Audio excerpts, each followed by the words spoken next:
Hello नमस्कार। मेरी आवाज़ आपको सुनाई दे रही हो तो आप ज़रा यस लिख दीजिए।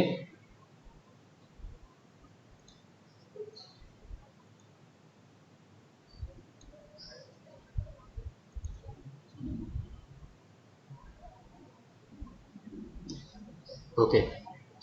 हमारे क्लास में कुल 72 विद्यार्थी हैं। उनमें से हम सिर्फ अभी कितने हैं, 19 लोग हैं। शायद इस वर्ष इसमें संघवी साहब भी हैं, तो 18 लड़के ही हो जाएंगे। मुझे मिला के 20 लोग, मतलब अभी भी हमारे कुछ काफ़ी भाई आ नहीं रहे। आपसे एक निवेदन है, आप अपने दोस्तों को बताइए क्लास रेगुलर चालू हो चुके हैं और सभी को अभी पढ़ना शुरू करना चाहिए। आप सब जानते हैं कि कोविड-19 की वजह से अभी ऑनलाइन क्लास है और मुझे लगता है कि ये क्लासेस पूरे साल चलेंगे और इसका एवेल्यूशन भी अभी इसी आधार पे होगा कि आप इसमें कितने रेगुलर हैं और आपको जितने भी असाइनमेंट दिए जाए उनमें आपका परफॉर्मेंस कैसा है। आपके लिए वो एक अपॉर्चुनिटी है कि आप अपना परफॉर्मेंस इंप्रूव कर सकते हैं, आप डबल ए ला सकते हैं, क्योंकि आप इसमें अटेंडेंस दे रहे हैं, आप असाइनमेंट कर रहे हैं, तो आपका एवेल्यूशन अपने आप अच्छा हो जाता है। और अगर कोई नहीं आ रहा है तो उसको फेल भी करेंगे तो उसको कोई अपोज नहीं कर सकता, क्योंकि इसका रिकॉर्ड भी ऑनलाइन सभी के पास होगा। तो अभी आप सब में जो भी सिंसियर है उनको ये प्रयास करना चाहिए कि यहाँ ज्वाइन हो जाए। जो भी असाइनमेंट दिया जाता है अटैम्प्ट करें, समझे। कुछ सवाल हैं तो आप खुद इसमें चैट बॉक्स में डाल के भी पूछ सकते हैं। मेरे जितने भी लेक्चर हैं अभी मेरे यही क्लास में होंगे, ईसीसी में होंगे तो ईसीसी का पीरियड ईसीसी में होगा, एसडब्ल्यूडी का उसमें होगा, और यही सब हम काम करेंगे। और धीरे धीरे जो हम कॉमन क्लास हैं जहाँ पे अभी मिल रहे हैं उनका भी थोड़ा प्रॉब्लम आ रही है सबको, तो उनके बारे में भी कुछ अलग व्यवस्थाएं करेंगे। पिछले 2 बार मैं जो पीरियड पढ़ाया था, मंडे और ट्यूसडे, उस वक्त हम बात कर रहे थे अपने सेल्फ एम्प्लॉयमेंट की। तो एक फंडामेंटल आपको याद रखना है कि ज़िंदगी में अपने दिमाग को शार्प करना है। एकदम जैसे चप्पू होता है या ब्लेड होती है, वो शार्प नहीं तो कोई मतलब नहीं है। तो उनके लिए आपको टेक्निकल सब्जेक्ट पढ़ने हैं। आप इंजीनियर है तो इंजीनियरिंग के सभी चीज़ आनी चाहिए। आपको डिज़ाइन क्या है, डिज़ाइन पता होना चाहिए। आपको थर्मोडायनेमिक्स क्या है, थर्मल इंजीनियरिंग क्या है, इसके ये सब प्रिंसिपली पता होना चाहिए। लेकिन सिर्फ दिमाग शार्प है लेकिन आपका व्यवहार अच्छा नहीं है या आपके पास कुछ इंटरपर्सनल क्वालिटी नहीं है, तो आप पैसे नहीं कमा सकते, आप किसी की गुलामी ही कर सकते हैं। तो ज़िंदगी में हमें सुखी भी होना है और सुख के लिए पैसा भी चाहिए। तो आपकी जो हॉबी है वो मैकेनिकल इंजीनियरिंग है, इसलिए आप यहाँ पे हैं। तो मैकेनिकल इंजीनियरिंग अगर आपकी हॉबी है तो उसमें आपको मज़ा भी आना चाहिए और पैसे भी कमाना है। तो उसी सिलसिले के लिए 5वां सेमेस्टर आपके लिए बहुत ही अगत्य इम्पोर्टेंट है। आपको 3 सब्जेक्ट टेक्निकल सिखाया जाएगा, इसमें आप अपना ब्रेन शार्प करते हैं। और दूसरी चीज़ जो 3 सब्जेक्ट है, आई है, ईसीसी है और सेल्फ एम्प्लॉयमेंट है, वो तीन में आप मार्केट कैसा है, व्यवहार कुशलता क्या है और उसमें अपना जो स्किल है उसको कैसे, उससे फायदा पहुंच सके, हम हमारी रीच लोगों तक कैसे पहुंचाए, हमारा हॉबी भी हम कैसे कंप्लीट करें, इसको समझना है। तो आज इसी में हम पढ़ेंगे। पहले मैं आपको मेरा स्क्रीन शेयर करता हूं और उसमें दिखाता हूं आपको कि पेपर में क्या पूछते हैं, क्योंकि हमें पेपर में भी मार्क्स लाने जरूरी है। अगर मेरी स्क्रीन आप देख रहे हैं तो ज़रा मुझे उसमें वो दिखा दीजिए कि यस मैं। Yes sir. ओके, स्क्रीन दिख रही है ना? Okay then yes sir. मैंने कुछ पेपर्स यहाँ रखे हैं, मैं एक के बाद एक पेपर खोलता हूँ और आप देखिए कि क्या क्या पूछा जाता है। ये 2016 का अपना 70 मार्क वाला क्वेश्चन पेपर है। 8-2.5 घंटे का होता है, 10:30 से 1 बजे तक का। इसमें जो सूचना दी जाती है ये इसी प्रकार की हैं। attempt poll question, make suitable assumption, figure to the right indicate full marks, use of programmable and communication aids are strictly prohibited. Use only simple calculator. आपको जो सम्स पूछेंगे, जो सर आपको पढ़ा रहे थे कि प्राइम कॉस्ट क्या होती है, वो सब क्या होती है, और इंग्लिश वर्जन इज ऑथेंटिक, ये इसके बाद आपको जो पढ़ना है तो ऐसे ऐसे सवाल आएंगे। ठीक है, इसमें आपको मैं आज पॉसिबल होगा तो यही क्लास में सभी ये क्वेश्चन पेपर रख देता हूँ। आप अपने हिसाब से ये क्वेश्चन पेपर का ही स्टडी कीजिए, इसका जवाब मत ढूंढिए। जवाब ढूंढने की आपको अभी जरूरत नहीं है, आप सिर्फ पेपर पढ़िए और सोचिए। तो आज मैं आपको पढ़ाने वाला हूं जो मेरे पोर्शन में है कॉन्ट्रैक्ट। ईसीसी का फुल फॉर्म है estimating, costing and contracting. Estimating क्या है वो सर ने आपको पढ़ाया है, कॉस्टिंग क्या है वो भी शायद पढ़ाया है, लेकिन कॉन्ट्रैक्टिंग मैं पढ़ाने वाला हूं। फिर भी एक छोटी सी चीज आपको बता देता हूं, एस्टिमेटिंग क्या है। तो समझो मैं आप सबको बोलूं कि अभी कोविड-19 खत्म होने के बाद अपने यहाँ सब पहले दिन पढ़ने आएंगे, तब हमको एक सेलिब्रेशन करनी है, पार्टी करनी है। तो कितने लोग शामिल होंगे भाई? कोई बता सकता है? अपने 72 लोग हैं, उसमें से कितने लोग शामिल होंगे? समझो 72 लोग हैं अपने पास, तो एस्टिमेट क्या होगा कि 72 या उससे कम लोग शामिल होंगे। ये एस्टिमेशन है हमारा। अभी ये घटना घटी नहीं है, घटना बनने से पहले हम सोच रहे हैं। तो हमने एस्टिमेट किया कि कितने लोग आ जाएंगे, तो बोले 50 लोग तो आ जाएंगे, कुछ 20-25 लोग तो ऐसे होंगे जो उसके मम्मी पापा भेजेंगे ही नहीं कॉलेज। तो एस्टिमेट किया 50 लोग आएंगे। अगर सेलिब्रेशन में करना क्या है, तो हमको सबको पाव भाजी खिलानी है और साथ में एक नींबू का शरबत पिलाना है। तो 50 लोगों को पाव भाजी खिलाने कितना खर्चा आ जाएगा? चलो मैं जरा स्क्रीन शेयर बंद करके चैटिंग शुरू करते हैं अपना। ठीक है, अपने ये कॉन्ट्रैक्ट की बात समझ रहा हूं क्या? अभी आप लिखिए, आप लोगों को प्लानिंग कर रहे हैं। आफ्टर कोविड-19 हम मिल रहे हैं, हम अपने डिपार्टमेंट में सेलिब्रेशन करेंगे। तो सेलिब्रेशन में हम कुछ पाव भाजी खाएंगे और साथ में एक नींबू का शरबत पिएंगे। पाव भाजी जिसको जितनी खानी है वो खा सकता है, 2 पाव, 4 पाव, 6 पाव। और नींबू का शरबत भी हम उसको अनलिमिटेड पिलाएंगे, कोई प्रॉब्लम नहीं। और स्टाफ के 20 लोग होंगे, आप लोग 50 होंगे, कुल टोटल 70 लोग हैं। तो उसमें कितना खर्चा होगा आपको यहाँ लिखना है। हम जितने भी लोग हैं, आपको जिसको भी इसका अंदाजा है वो लिख सकते हैं।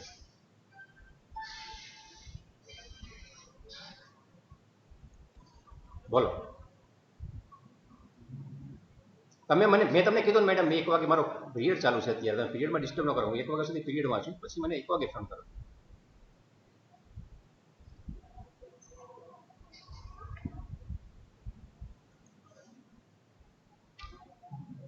ओके, देवम बोलता है 7,000, रोशन सिंह 6 से 8,000, राहुल जेबर भी बोलता है 7,000। और कोई बोलना चाहेगा? ये आपके लिए एक छोटा सा चैलेंज है, छोटा सा चैलेंज। आपको क्या करना है, 70 लोग की पार्टी करनी है। ये 7,000 लिख रहा है, मतलब वो सोच रहा है कि एक आदमी 100 रुपया का खा जाएगा, पी जाएगा ना, उसका अंदाज यही है। ये बहुत ज्यादा है, मैं तो मानता हूं 7,000 रुपये नहीं होगा, क्योंकि आप लोग किसी को कॉन्ट्रैक्ट देना चाहते हैं या खुद बनाना चाहते हैं। 5,000 में हो सकता है आराम से। अगर आप मार्केट के रेट से सोचते हैं कि आप एक पाव भाजी खाने जाते हैं तो 80 रुपये का हो जाता है छाछ पापड़ के साथ, और नींबू का शरबत तो सिंपली वो 10 रुपये तो ले ही लेता है एक गिलास का, लोग 3 गिलास पी जाएंगे, फिर भी 20 रुपये का होगा। तो इस हिसाब से 100 रुपये का खर्चा, लेकिन ये नहीं होता। ऑलवेज रिमेंबर, हर एक का अपना अपना वो होता है। देखो लक्ष्मण बोल रहा है 4900, एक्जैक्टली 70 रुपये पे एस्टिमेट रख रहा है। Very nice. 4500, अच्छा 3 से 4,000 में मयूर बना रहे हैं। ठीक है, मयूर इसमें काजू बादाम नहीं डालने हैं, ठीक है, लेकिन उसमें वेजिटेबल ऑयल डालना है, कुछ अच्छा सिंग तेल बिंग तेल, ऐसे कुछ मिक्सिंग वाली चीज़ नहीं होनी चाहिए। 3,000 रुपये में शायद थोड़ा टफ है। अभी आप समझ गए, सब ठीक है। अभी जवाब देना बंद कीजिए, मैं इसके ऊपर से आगे जाता हूँ। अभी आप ये पाव भाजी बना रहे हैं, इसके लिए सोच रहे हैं कि 6,000, 7,000, 4,000, 5,000 आप जो कर रहे हैं वो एस्टिमेशन कर रहे हैं। आपके दिमाग में एक पूरा पिक्चर है, लेकिन समझो हम यहाँ इकट्ठे हो गए, बाद में हमने पूरी पार्टी कर ली। पार्टी होने के बाद मैंने बताया कि चलो भाई जो भी खर्चा हुआ मुझे बताओ। तो आप मुझे कैसे बताएंगे खर्चा? तो आप बताने के लिए मुझे कहे सर पाव भाजी वाले को मैंने 3200 रुपये दिए हैं, नींबू वाले को शरबत वाले को 1000 दिए हैं। तो मैं बोला कि भाई मैं कैसे मान लूँ?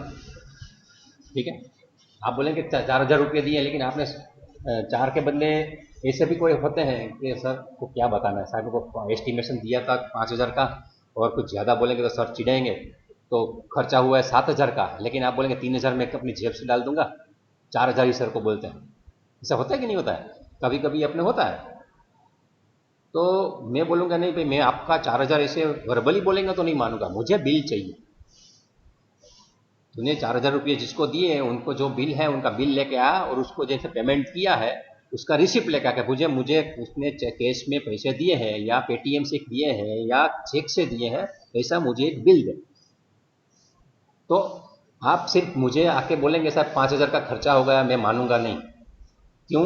कुछ खर्चा ज़्यादा भी हुआ था, लेकिन आपने मुझे अच्छा दिखाने के लिए, आपका एस्टिमेशन सही है वो दिखाने के लिए ऐसा कर दिया, इसलिए मैं आपको बोलूँगा मुझे बिल दीजिए। तो आप सब लोग पाव भाजी है, छाछ है, पापड़ है या जो की भी है, यह हमने समझो को खुद ने बनाई है। ऐसा भी हो सकता है कि हम किसी ने क्या किया कि मैं सब्जी लेकर आया, एक तेल का डिब्बा लेके आया, कोई अपना दोस्त है वो अपना बर्तन लेके आया कि सर वो सब तो मेरे पास पड़ा ही, हम साथ में बनाएंगे। आपने तो हम भी सीखेंगे, खाना है तो खुद बना के खाने का मजा है। तो मैं बोलता सब्जी का बिल लाओ, तेल का बिल लाओ, कुछ भी आपने मटेरियल का खर्चा किया है तो मैं आपसे बिल मांगूंगा, और बिल में जो हिसाब करूंगा उसको कॉस्टिंग बोलते हैं। बिल देख के जो हम सही क्या खर्च हुआ वो जो सोचते हैं उसको कॉस्टिंग कहते हैं। इस मतलब अपना खर्चा करने से पहले सोचते हैं और प्लानिंग करते हैं, उसको एस्टिमेशन बोलेंगे। खर्चा हो जाने के बाद बिल के हिसाब से जो हम सोचते हैं कैसे कैसे खर्चा हो गया उसको कॉस्टिंग बोलते हैं। लेकिन मैंने जैसे आपको बताया कि हमें पाव भाजी की पार्टी करनी है तो क्या करेंगे, खुद बनाएंगे क्या?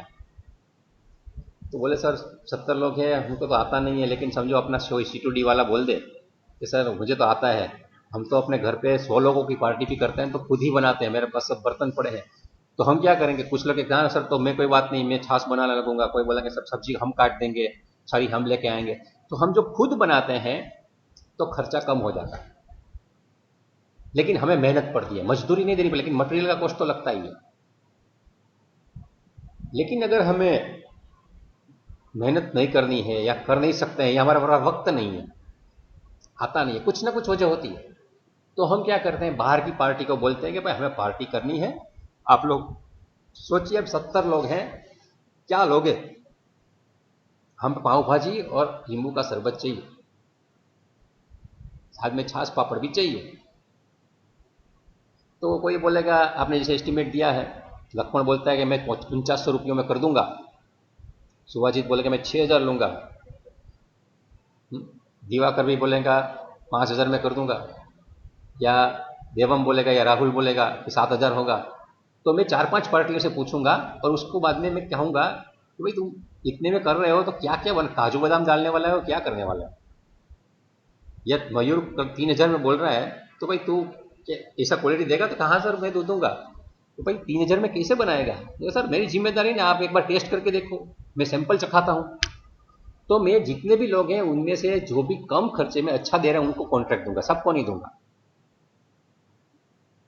और मैंने क्या कहा कि चलो भाई मयूर तेरी डिश अच्छी है और 3000 या 4000 बोल रहे हैं, तो हम 70 लोग हैं, 20 का रख दे 3500, एक डिश का 50 दे दूंगा। तो ठीक है, मयूर खुश हो गया, 50 रुपये में एक डिश, सब कुछ देगा। यहाँ आ गया और यहाँ आने के बाद पता चला कि कोविड-19 की पार्टी में रखी 70 लोग आने वाले थे, वो 70 लोगों का खाना लेके आ गया, लेकिन यहाँ तो 100 लोग हो गए। तो मयूर को लगा कि अभी क्या करूँगा मैं, 50 लोगों 50 रुपये में बनाना है, मैं लाया हूँ 70 लोगों का ही और 30 लोग ज़्यादा आ गए हैं। तो अभी खाने में 2 घंटे की देरी है, वो अपने दोस्तों को फ़ोन करेगा कि भाई मेरे को 70 नहीं 30 और ज़्यादा पाव भाजी चाहिए, फटाफट भेज दो। तो 100 लोगों का आएगा, सबको खिलाएगा और एक डिश का 50 रुपया तय किया था, तो 100 लोगों का 5000 लेके चला जाएगा। ये एक मेथड है। लेकिन समझो कि मयूर ने 70 लोगों का खाना बनाया, यहाँ आ गया, लेकिन कोविड-19 की थोड़ी क्राइसिस और बढ़ गई, कर्फ्यू लग गया और 70 में से सिर्फ 10 लोग आए, तो क्या होगा? आप लिखेंगे नहीं? मेरा क्वेश्चन आप समझ गए हो तो आप आंसर लिखिए जरा। मैं 1 मिनट देता हूं सोच के लिखने के लिए। मैं माइक्रोफोन बंद करता हूं।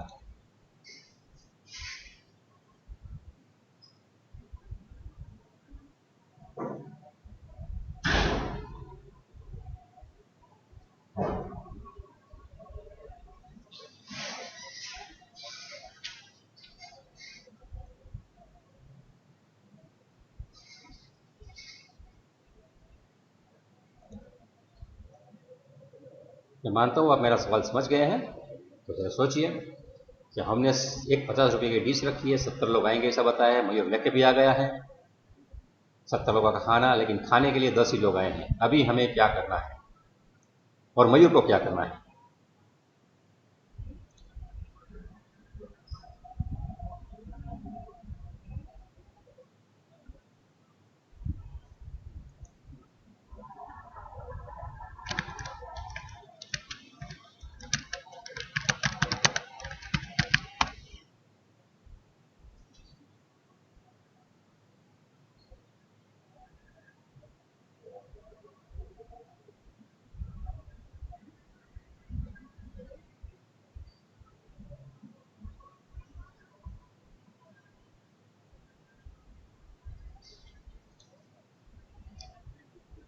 पीछे विक्रम सिंह लिख रहा है कि remaining food we will give to needy people.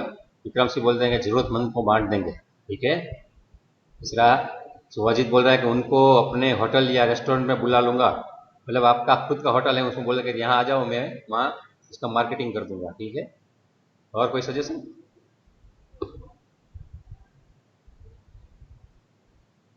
Sir हमको किसी और को बेचना पड़ेगा। राहुल ये सब हमको किसी और को बेचना पड़ेगा। हमको मतलब किसको?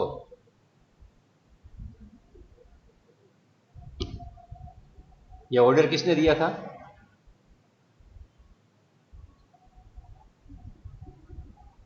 हम 70 लोग इकट्ठे होने वाले हैं और मयूर को 70 लोगों की पाव भाजी लानी है और 50 रुपये देना है। वो ऑर्डर किसने दिया था?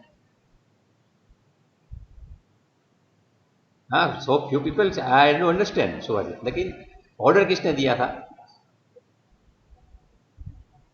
मैं आपको थोड़ा गहरे पानी में ले जा रहा हूँ। आप समझिए, अभी आप बच्चे नहीं हैं, आप बड़े हो चुके हैं और 5वें सेमेस्टर में है और ये हम पैसे कमाने और व्यवहार सीख रहे हैं।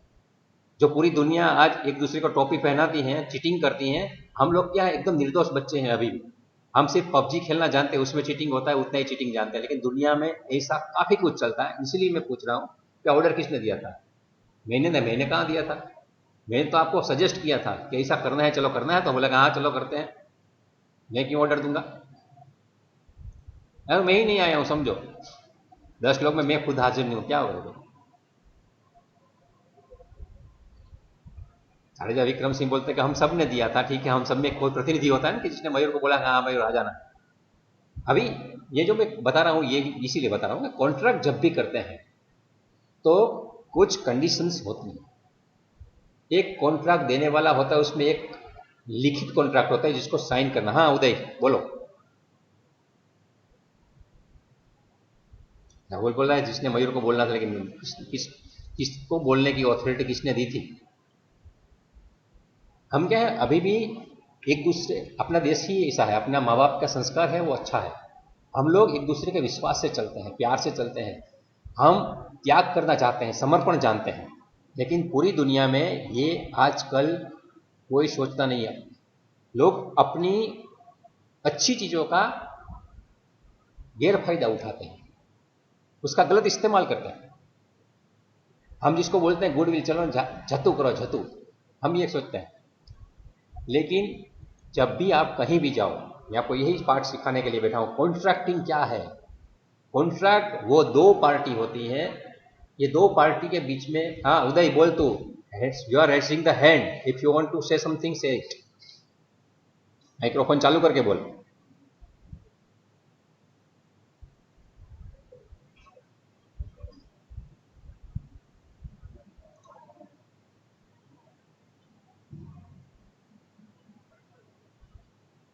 ठीक है। उदय का हैंड रेज हो रहा है लेकिन वो बोल नहीं रहा है, ठीक है, तो कभी भी कमेंट में डाल दो। तो दो पार्टी होती है कॉन्ट्रैक्ट में। कॉन्ट्रैक्ट का एक डेफिनेशन है कि दो पार्टियों के बीच में कायदे से मुझे ये काम कराना है और ये मैं काम कर दूंगा, उसका जो स्पेसिफिकेशन है पहले से तय किया हुआ, उसके हिसाब से जो एग्रीमेंट होता है उसको कॉन्ट्रैक्ट कहते हैं। मैंने बोला था 70 लोगों को पाव भाजी खिलाना है और पिलाना है, ये मेरा स्पेसिफिकेशन है। लेकिन हम में से किसी को उसको जो बोलता है बीच में जो पार्टी होती है ना, समझो मैं था तो मुझे, या मैं नहीं तो आप में से जो है वो पहले पार्टी तय करने के कौन बोलेगा। बाद में क्या मैंने कहा बोला था, हर को अपना हाथ अद्धर कर देगा और मयूर वहां 70 का लेके आएगा, वो रोएगा वहां के भाई सबने मुझे को दगा दे दिया, मैं तो 10 लोगों को खिलाया उनका भी पैसा नहीं दिया। और अगर उसके पास कैपेसिटी है तो अगर कॉन्ट्रैक्ट में वर्बल बात हुई है तो अपना खुद कहीं और जगह बेच देगा। लेकिन सबसे पहले क्या होता है, मयूर बोलेगा सर 70 लोगों को पाव भाजी बनाना है, 50 पैसा है, 3500 रुपया लगेगा, इसमें से आपको पहले सब 2000 तो एडवांस देना पड़ेगा, पहले उसको एडवांस पैसा ले लेना। तो ये सब टर्म्स एंड कंडीशन होती है।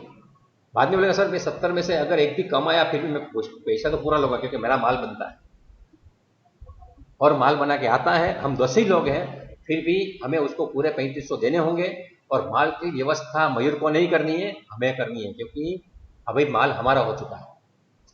तो अभी उसके बाद आपने जो बताया कि बांट देंगे, गरीबों में बांट देंगे या मेरी होटल पे ले जाएंगे, या क्योंकि हमने पैसा निकाला है सबने 50-50 रुपये, क्योंकि सर पार्टी नहीं दे रहे हैं, हमने सबने 50-50 निकाला है और उसको रिकवरी करनी है। और समझो 50-50 नहीं निकाया है फिर भी मयूर को तो किसी ने दिया है, इनको तो कुछ करना है। तो कॉन्ट्रैक्ट में आपको जब एग्जाम में पूछा जाता है, मैं फिर से आपको स्क्रीन शेयर करके दिखाता हूं, एग्जाम में पूछा क्या जाएगा कॉन्ट्रैक्ट के बारे में, क्या आपको सोचना है, क्या आप देखेंगे ये 7वां प्रश्न है, state the conditions of contract. कोई भी कॉन्ट्रैक्ट में कंडीशन क्या होती है, कॉन्ट्रैक्ट की शर्तों जनाओ। कितने मार्क में पूछा है, 2 मार्क में। तो ये आएगा वो क्या क्या होती है वो हमें सोचना है, मतलब अभी आपको मैं कॉन्ट्रैक्ट का बेसिक कंसेप्ट समझा रहा हूं। बाद में आप देखेंगे कॉन्ट्रैक्ट में से क्या पूछते हैं, ये सब तो दूसरी चीज है, ये तो आप सीखेंगे जिस आपको संघवी सर पढ़ा ही रहे हैं। लेकिन यहां कॉन्ट्रैक्ट का ये देखो, explain full contract and schedule contract, 4 mark में पूछते हैं। आपको पूछते हैं टेंडर ना विविध प्रकारों यादी बनवी कोई एक समझाओ, that means list various types of tenders and explain any one. So there are so many kind of contracting procedure. In that we have to issue the tender. Party will fill the tender. E tendering क्या होता है, अभी आज के जमाने में कोई physical tendering नहीं करता, ई टेंडरिंग, तो ये क्या उसके भी 3 मार्क पे पूछ। तो मेरा कहना ये मतलब ये है कि ये एग्जाम में आपको इसमें से कितना मार्क का पूछा गया है, कॉन्ट्रैक्ट के चैप्टर में से 4, 3 7 और 3 10, और ये कंपलसरी है 5वां प्रश्न, 10 मार्क का यहां पूछा गया है और वहां 2 मार्क का, मतलब 70 में से 12 मार्क का क्वेश्चन आपको कॉन्ट्रैक्टिंग के चैप्टर में से आएगा। तो आपको अलग अलग टीचर्स ने जैसे आपको कुछ ना कुछ समझाया, ऐसे मैं भी आपको बताता हूं कि आपको ईसीसी की एक नोट बनानी है, एक नोट जिसमें मैं जो कुछ भी आपको यहाँ पढ़ाऊंगा उसमें से कुछ लिखना भी है, और बाद में मैं आपको कुछ क्वेश्चंस क्लास में डालूंगा जिसका आंसर आपको बुक में से ढूंढ के आपने में लिखना है और उसके फोटोग्राफ आपको अपलोड करनी है। तो एक नोट यही, और बाद में जब कोविड-19 खत्म हो जाएगा तो वो नोट आपको यहां मुझे फिजिकली आके सबमिट करनी है। तो एक नोट आपको बनाते रहना है। ठीक उसी तरह आपको सीड में, सेल्फ एम्प्लॉयमेंट में भी आपको एक नोट बनानी है। दोनों नोट अलग अलग होनी चाहिए और इसमें आपको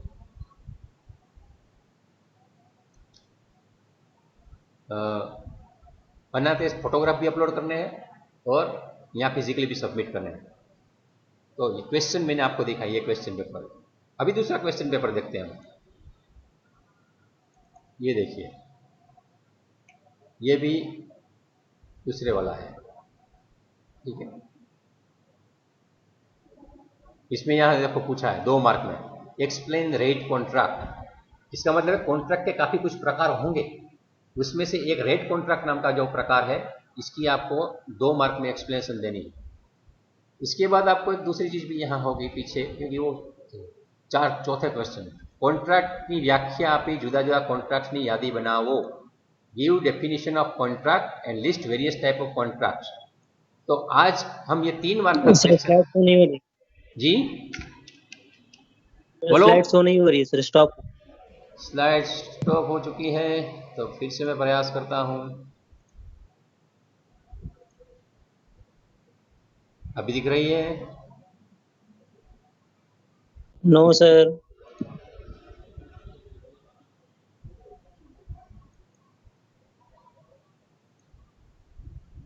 अभी दिख रही है? No sir. अभी दिखनी तो चाहिए बेटे, सब कुछ आ रहा है, पता नहीं क्या हो गया। दिख रही है, दिख रहा है सर। दिख रहा है ना? यस सर, देखा है। हाँ, जो दिखा जिसको है सर। प्रॉब्लम है देखने में, तो उसमें काम कर सकते हैं, आप उसको क्विट कर दीजिए और फिर आप इसमें यस सर, आगे रिजॉइन हो जाइए। ओके, दिख रहा है सर। हाँ, तो अभी ये जो give definition of contract and list various type of contracts, मेरा आज का ये सवाल है, आपको नोट में लिखना है क्वेश्चन, और उसके बाद में आपको इसका आंसर आपके आराम से आज की सुविधा में लिखना, और सैटरडे तक आपको इसका फोटोग्राफ अपलोड करना होगा। मैं असाइनमेंट बना दूंगा, तो असाइनमेंट में आपको वो लगाना होगा, ठीक है? तो मैं अभी समझाता हूं आपको कि कॉन्ट्रैक्ट की डेफिनेशन क्या है। ये 3 मार्क में पूछा है, मैं जो मिड सेमेस्टर एग्जाम लूंगा उसमें भी ये क्वेश्चन रहेगा, ठीक है? तो ये एक टाइप से मैं आपका पेपर फोड़ ही दे रहा हूं, लेकिन ये पेपर फोड़ने से भी आप 3 में से 3 नहीं ले सकते, मुझे मालूम, क्योंकि आप कुछ ना कुछ गलती करेंगे जो आपको कम मार्क के लिए बाध्य करेगी, ठीक है? तो कॉन्ट्रैक्ट की डेफिनेशन क्या है? कॉन्ट्रैक्ट की डेफिनेशन ये है कि जो भी 2 पार्टी हैं, उसमें 2 पार्टी में एक काम कराने वाली और एक काम करने वाली, उनके बीच में जो लीगल एग्रीमेंट होता है कि मैं ये स्पेसिफिकेशंस में काम करना चाहता हूं, वो बोलता है मैं कर दूंगा, तो उसका जो लीगल एग्रीमेंट है उनको कॉन्ट्रैक्ट कहा जाता है। It is simple as that. तो उसमें लीगल चीज इंपॉर्टेंट है, हम कोई भी इलीगल कॉन्ट्रैक्ट नहीं कर सकते।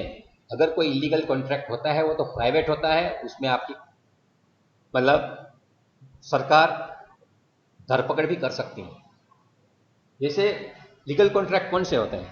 जैसे हमने बोलेंगे कि भारत देश में बुलेट ट्रेन लगानी है, तो हम बोलेंगे जापान वाले लगा देंगे, तो जापान की पार्टी हो 3-4 होगी, तो बोले कि भाई हमें बुलेट ट्रेन लगानी है अहमदाबाद से बम्बई में, करोगे तो हाँ कर देंगे, लेकिन हमें कुछ आता नहीं, हम तो आपको जमीन दिखाएंगे, यहाँ जमीन है आपको लगानी है, तो लगा देंगे। कितने पैसे होंगे? तो बोले कि भाई 40,000 करोड़ होंगे, तो ठीक है हम दे देंगे, आप बना देगा।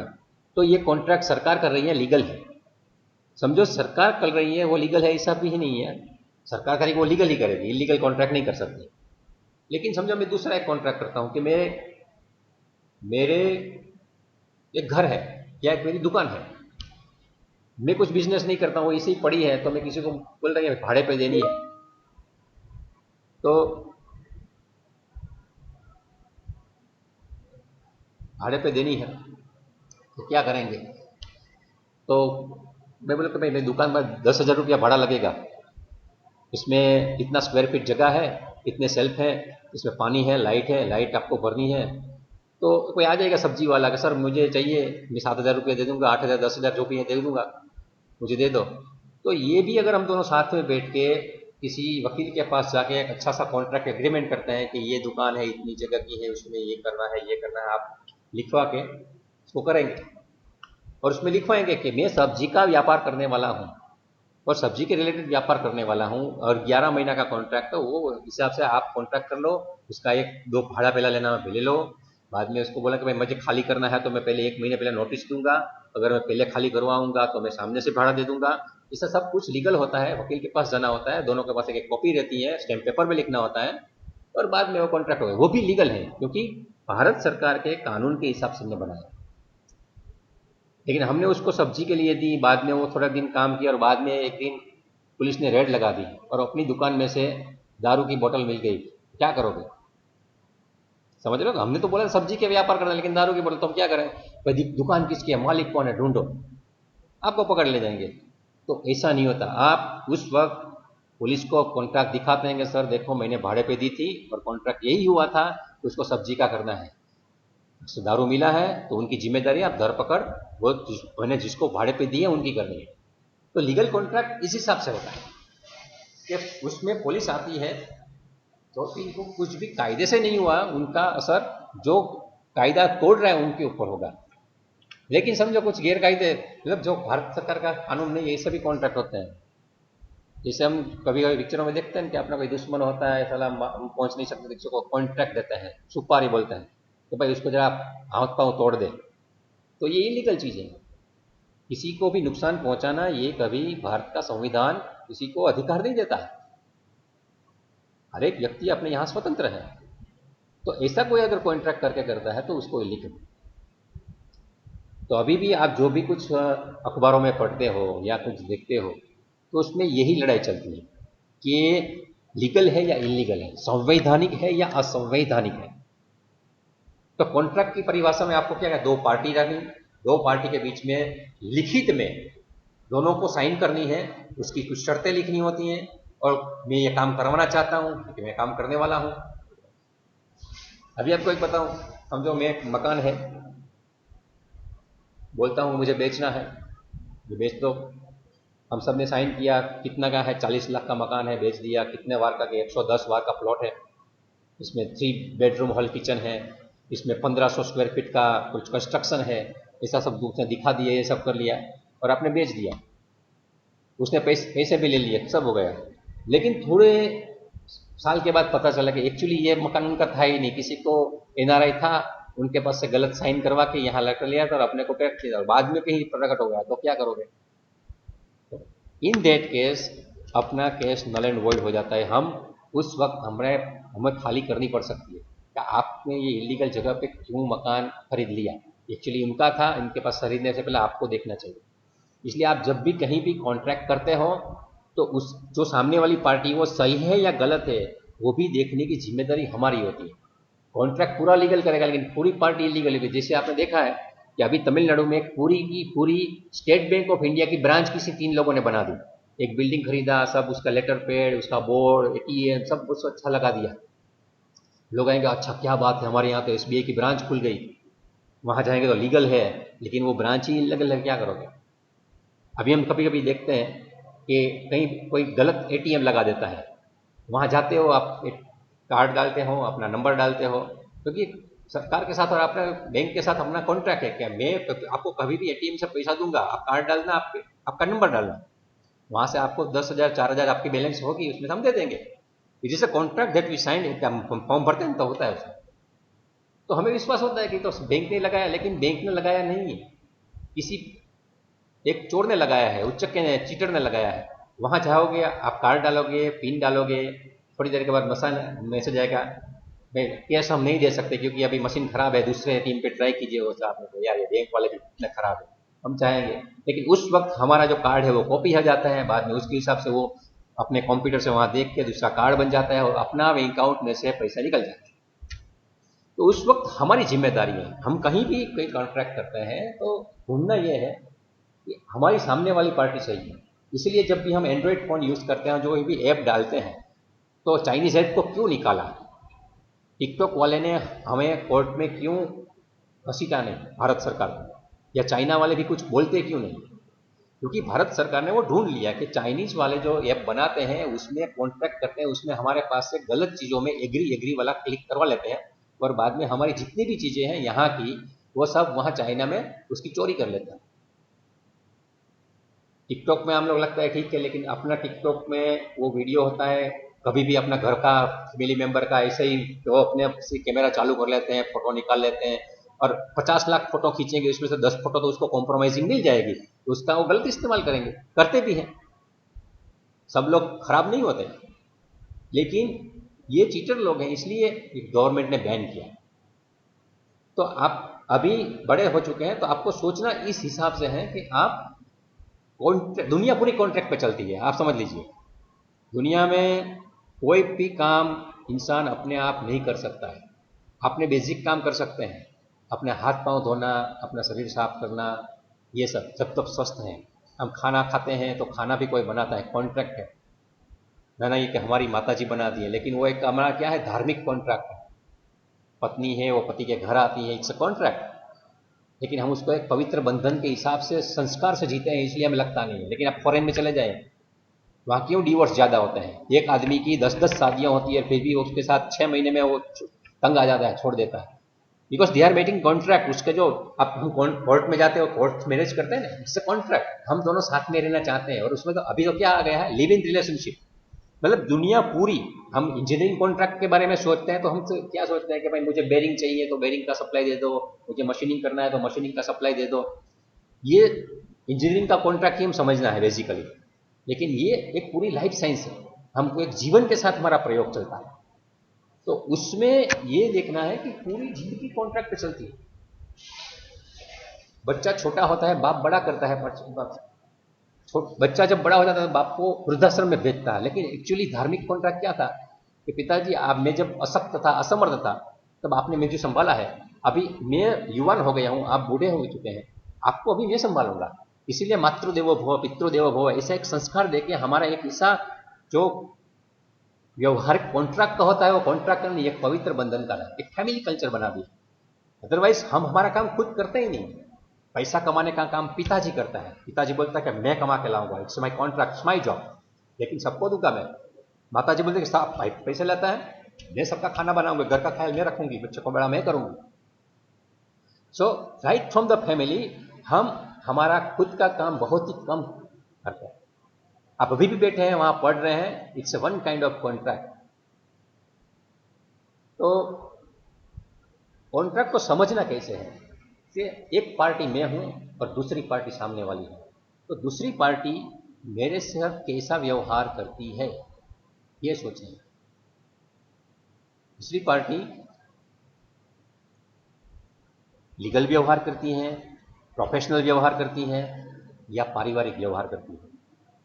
तो हमारा परिवार में भी कॉन्ट्रैक्ट है, लेकिन अभी कभी हमें टेंशन नहीं हुआ, लेकिन आपको भी कभी धक्का लगेगा, ये सर क्या बता रहे हैं यार, मेरी जिंदगी में कितना आराम से प्यार चल रहा था, इतना चल रहा था, लेकिन ये भी साहब ने इसमें भी कॉन्ट्रैक्ट दिखा दिया।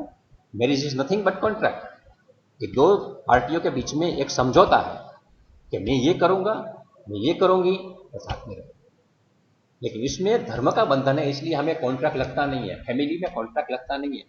लेकिन पश्चिमी देश में या और कहीं पे आप देखते हो तो जो भी मुश्किलें आपको रख रही हैं, वो कॉन्ट्रैक्ट में दो पार्टियों के बीच में कोई एक व्यक्ति कॉन्ट्रैक्ट को ब्रेक करता है, और ब्रेक करने का दूसरा हर्ट होता है। हर्ट होने के बाद वो दोनों क्या है, अगर बिजनेस वाला है तो कोर्ट में चले जाएंगे, बिजनेस वाला नहीं है तो एक दूसरे को मार देंगे, या फिर क्या हो गया, नहीं हो तो भाई अपना को ठीक है चलो जी लेते हैं, और क्या करें। जिंदगी में जो गम के गाने बनते हैं कि तेरे बिना किया जीना, वो कॉन्ट्रैक्ट का ब्रेक हो गया है, उसको ब्रेकअप बोलते हैं आजकल। So everything is based on contract. उस कॉन्ट्रैक्ट में हमें, मैंने आपको एक सवाल बताया था कि कॉन्ट्रैक्ट की डेफिनेशन क्या है। कॉन्ट्रैक्ट की डेफिनेशन के साथ मैंने एक्सप्लेनेशन भी दे दिया। एक चीज आपको याद रखनी है कि मैं जो भी समझाता हूं आपके कंसेप्ट क्लियर करने के लिए समझाता हूं, वरना आपको लिखना बुक में से है। अगर मैंने समझाया है वो आपने कहीं पे लिख दिया तो आपको मार्क नहीं मिलेंगे। ठीक है, मैंने आपको समझाया वो याद रखेंगे तो जीवन जीने में आज आनंद रहेगा, सुविधा रहेगी, आपको भी लगेगा कि ये सर ने बताया था सही है। जिंदगी जीनी है तो अपने आत्मविश्वास के बल से जीती जाती है, अपने दिमाग शार्प होना चाहिए। और दूसरी बात, त्याग और समर्पण। मैं किसी के लिए कुछ करूंगा, मुझे किसी को कुछ पाना नहीं है, मैं पाना है तो खुद पालूंगा, किसी को परेशान करके नहीं पाऊंगा। अगर इसी मेंटालिटी है तो आपको जिंदगी में प्रसन्नता मिलेगी, पैसे भी मिलेंगे। वरना कुछ करना नहीं है, किसी का पैसा छीन लेना है, तो आप कॉन्ट्रैक्ट को ब्रेक कर रहे हैं, आप पूरी जिंदगी परेशान हो गए। और इसी को हिंदू धर्म में कर्म का सिद्धांत बोला है। कर्म क्या है, देयर आर टू पार्टीज, एक मैं हूं और पूरी दुनिया है। अगर मैं उसमें कुछ कॉन्ट्रैक्ट है उसमें ब्रेक करता हूं, मतलब I am breaking the law of karma, और मुझे इसकी पनिशमेंट ऊपर वाला देगा।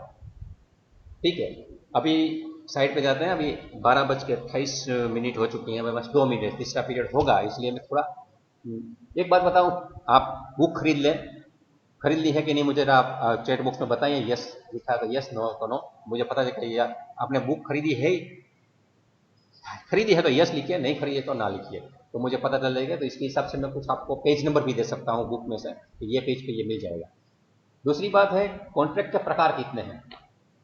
तो कॉन्ट्रैक्ट के प्रकार हैं, मैंने जैसे बताया, एक हम 70 लोग खाना खाने वाले हैं, ठीक है, तो पाव भाजी बनानी है, नींबू शरबत पीना है, तो उसको कितने हिसाब से हम कॉन्ट्रैक्ट दे सकते हैं? हम किसी को पार्टी को बोलेंगे भाई मुझे इतना खाना पीना है 70 लोगों को, सब तुझे लेके आना है। अगर वो आता है तो लमसम पूरा कॉन्ट्रैक्ट दे दिया हमने, माल मटेरियल બધું તારું, हमने खाली तरह डिश आपी देवानी। दूसरा ऐसा कॉन्ट्रैक्ट भी हो सकता है कि तुझे सिर्फ आके बनाना है, सब्जी हम लाएंगे, बर्तन भी हमारे होंगे, गैस भी हमारा होगा, ठीक है, तुझे सिर्फ आदमियों को लाना है, सब्जी बनानी है, पाँव लाने नहीं है वो भी हम लेके आएंगे, तुझे सुख सुविधा देनी है, सर्व कर देना है। तो एक दूसरा एक कॉन्ट्रैक्ट ये होता है। तो एक फुल कॉन्ट्रैक्ट होता है, एक मतलब मेजरमेंट का कॉन्ट्रैक्ट होता है, एक डिश के हिसाब से होता है कि भाई एक डिश का भाव ये रहेगा, एक परसेंटेज का होता है, ठीक है, टकावारी कि भाई जितने होंगे इसमें 1 रुपया तेरा बाकी का मेरा, तो परसेंटेज पे चलता है। तो इस हिसाब से मैं आपको बताऊं ABCDEFG ABCDEFGHIJKL अपने ECC में कॉन्ट्रैक्ट पढ़ने हैं, हमें कुल 12 मिला के 12 प्रकार के कॉन्ट्रैक्ट के नाम आने चाहिए, 12 प्रकार के कॉन्ट्रैक्ट हैं। तो कॉन्ट्रैक्ट के नाम क्या क्या है वो बुक में लिखा है, उसको मैं आप नेक्स्ट लेक्चर में समझाऊंगा, ठीक है। तो अभी किसी ने बुक खरीदी नहीं है, कुछ ने खरीदी है, ठीक है, मयूर नो सर, मतलब 4-5 लोगों ने खरीदी है, बाकी ने खरीदी नहीं है। अगर कहीं बुक मिलती है तो खरीद लेंगे तो आपको और आसानी रहेगी, जो मैं समझाता हूँ वो अच्छी तरह से समझ पाएंगे। अभी ये मेरा लेक्चर यहाँ ख़त्म करता हूँ, आपकी अटेंडेंस मैंने ले ली है, कुल मिला के अपने जितने भी लोग हैं ये सभी का अटेंडेंस में 24 लोग हैं। अभी मैं देख लेता हूँ कितने हैं। संघवी सर हैं, हाँ संघवी साहब छो तो मैं हमारा नहीं ओके 23 लड़के हैं अपने। वही एक रिक्वेस्ट है आपसे फिर से आज, अभी लैब भी चालू हो जाएगी, शायद बैच वाइज होगी, क्लास वाइज होगी, ये सब अलग बात है, लेकिन आपको पूरे 7 घंटा अभी अटेंड करना है। आपको लगता है आपको तकलीफ आ रही है, दूसरी चीज़ हो रही है, तो आप कहीं क्लास आधा छोड़ के भी चाहें तो हमें कोई एतराज़ नहीं है, लेकिन आप जितना भी पढ़ेंगे अच्छा पढ़ रहे हैं तो 1 साल के बाद आप में इतनी दुनियादारी आ सकती है। मैं मेरे हिसाब से मेरे लेक्चर से गारंटी देता हूँ कि you will be able to see the world in a different perspective. आप अलग दृष्टि से जगत को और अपने आप को देखने का एक संज्ञान प्राप्त कर सकेंगे। तो अभी मेरा लेक्चर मैं यहाँ पूरा करता हूँ।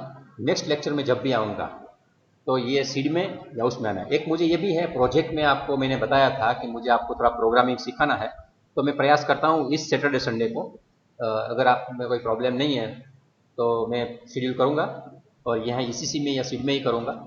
अगर आप तैयार हैं तो मुझे पर्सनल एक मैसेज, ठीक है, इसमें मैसेज भी होता है, तो आप चैट में जाके मुझे मेरा नाम ढूंढ के पर्सनल मुझे भेजना कि यार we are ready on Sunday, तो मैं आपको संडे को जितने भी आ रहे हैं उनकी एक पूरी अलग टीम बना के उनका एक लेक्चर ले लूँगा, जो मतलब पब्लिक के लिए नहीं होगा, जो मुझे मैसेज भेजेगा उन्हीं के लिए होगा। तो आप ये अपनी माइक्रोसॉफ्ट टीम का चैट है, चैट में जाके मेरा नाम ढूंढ के मुझे पर्सनल मैसेज भेजना है कि we are ready for Sunday, तो मैं संडे में जितने लोग आएंगे उनकी एक टीम बना के उनका एक लेक्चर ले लूँगा, ठीक है। Okay, thank you very much. अगर आपको ये लेक्चर अच्छा लगा है या कुछ हम कमियां लगी हैं तो आप अपने हिसाब से यहाँ जरा चैट बॉक्स में रेटिंग दे दीजिए और बाद में आप ट्वीट करके दूसरा जहाँ भी लेक्चर है वहाँ जाएंगे। Thank you. और हाँ, आपको कोई सवाल भी है तो यहाँ पूछ सकते हैं, I am just observing it, और अपना माइक्रोफोन भी चालू करना चाहे तो पूछ सकते हैं।